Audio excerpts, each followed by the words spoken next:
Everyone, welcome back to Dityurag. This is Dipchani Basu and Ayushi Basu. Hello everyone. So the last time we came up with the Sari Saga and Law series, we got an immensely amazing response. We are elated to convey this to you that we got so many questions which your viewers want them to be answered. So today we decided why don't we reframe the questions whatever we got and we present that before you in the form of answers. So here we go. Okay, then I'm going to the straight to the questions. Number one, does the creator or the owner go as long to protect his work every time he has created one?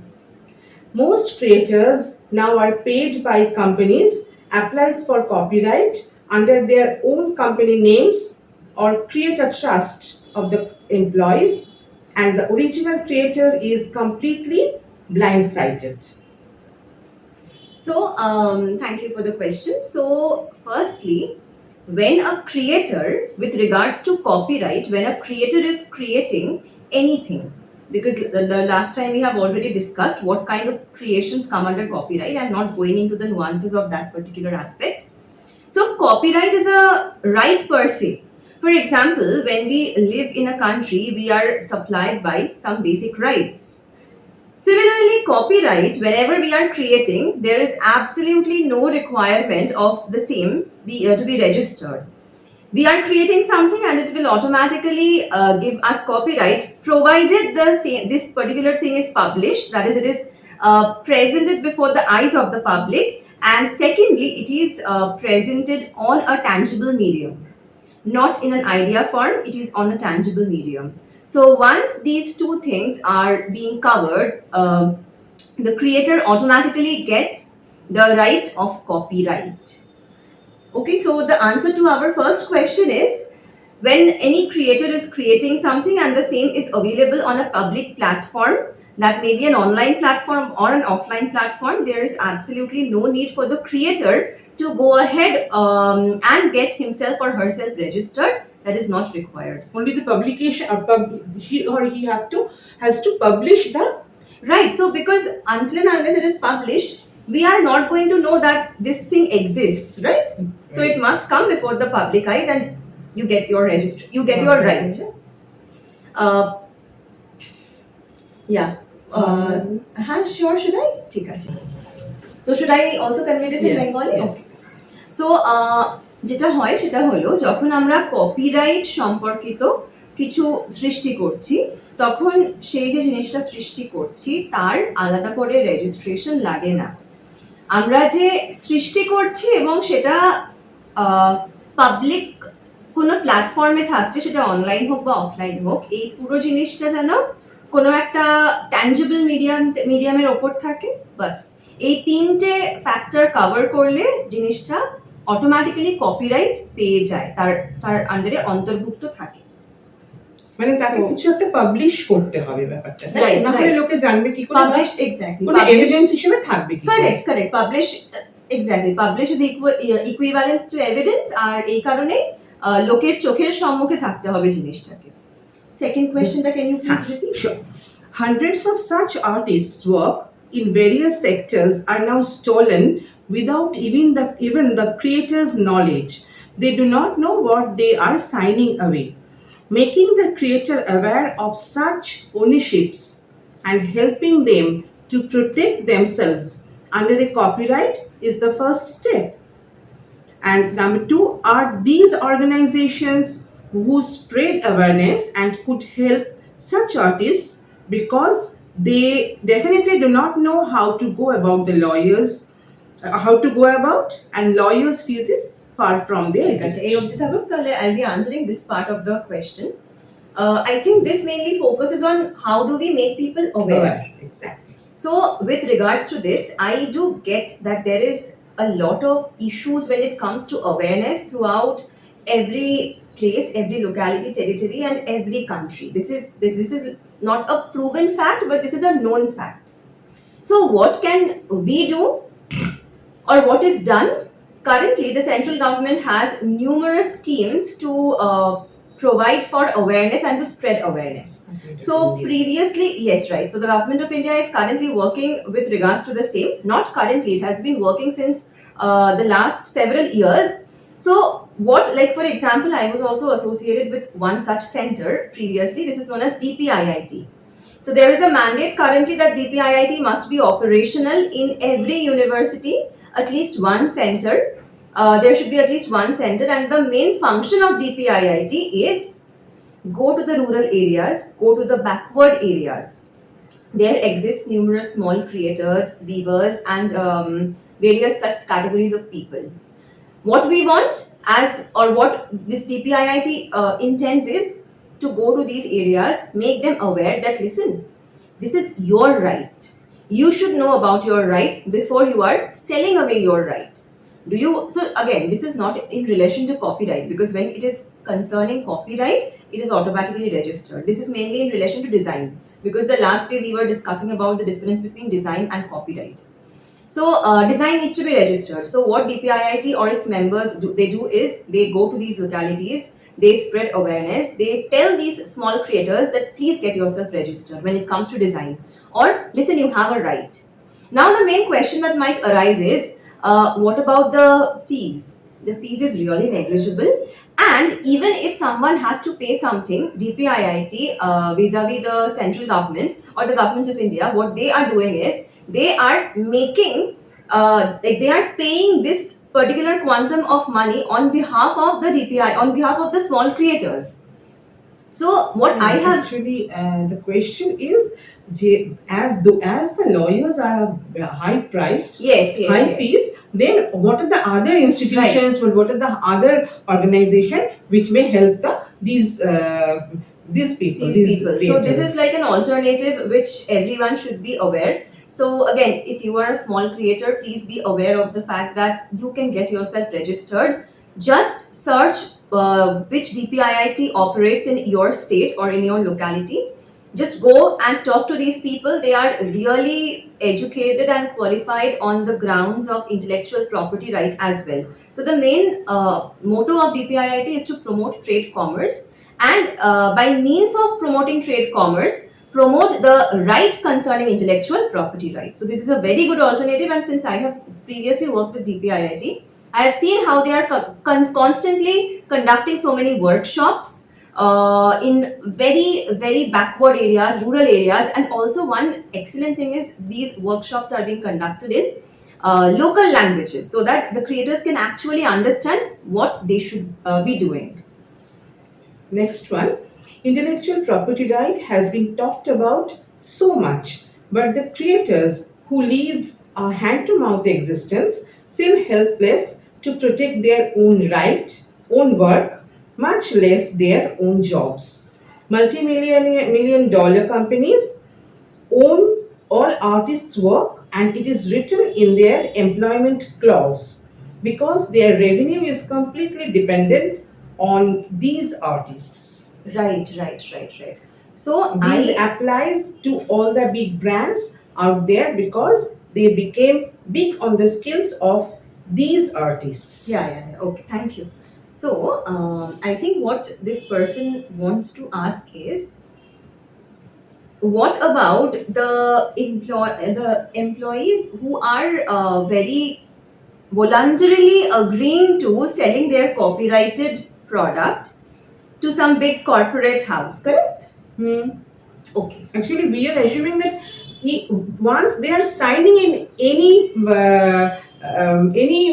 document or anything, they are aware of the fact.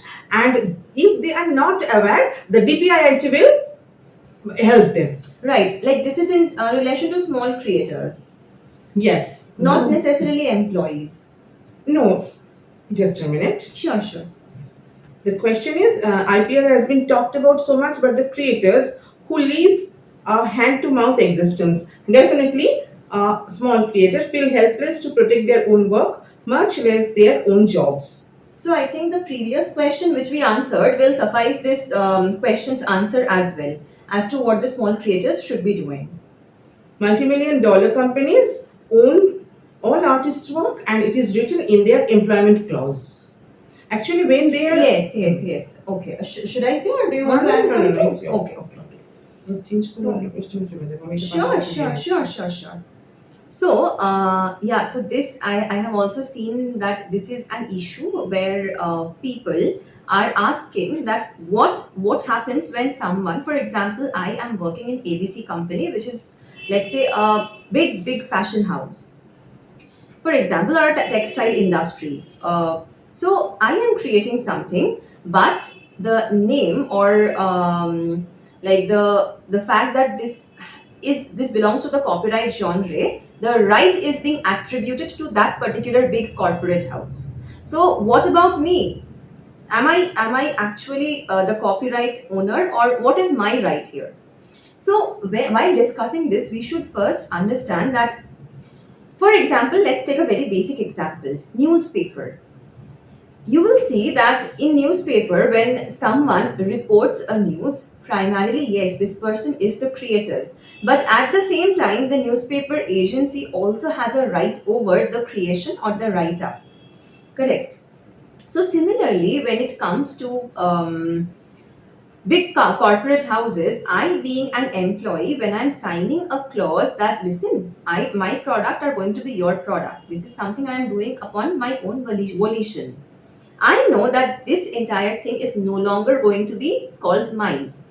I have signed this, correct?